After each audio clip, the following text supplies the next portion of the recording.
இன்னைக்கு நான் சட்டமன்றத்தில் பார்க்குறேன், அங்கே பேசுறது எல்லாருமே நம்ம பார்த்தா ஒரு தனி கட்சியினுடைய துதிப்பாடலும் தனி தலைவர்களை பற்றி துதிப்பாடல்களும் தான் அங்கே அதிகமாக இருக்கு.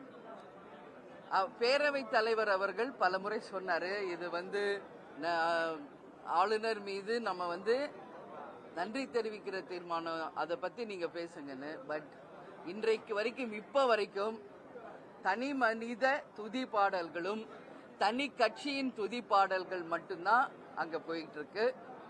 இது ரொம்ப ரொம்ப எனக்கு மனசுக்கு கவலை அளிக்கிற ஒரு விஷயமா நான் அதை பார்க்கிறேன்.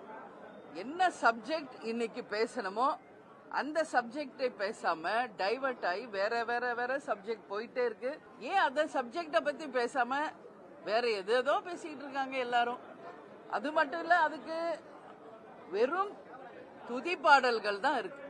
ஒரு கட்சியின் துதிப்பாடல், தலைவர்கள் துதிப்பாடல், அது மாதிரி அப்படி பேசணும் நாங்க ஆரம்பிச்சா எவ்வளவோ பேசலாம். ஸோ இந்த மாதிரி ஒரு கட்சியும் அவங்கவுங்க பெருமையும் அவங்கவுங்க கட்சி தலைவர் பெருமையும் பேசுறதுக்கு இந்த சட்டமன்றத்தை நாம பயன்படுத்திக்கிட்டால் இது நிச்சயமாக எனக்கு தெரிஞ்சு இது ஒரு நல்ல எடுத்துக்காட்டாக எனக்கு படலை. இன்னைக்கு இப்ப வரைக்கும் அதான் அங்க போயிட்டு இருக்கு.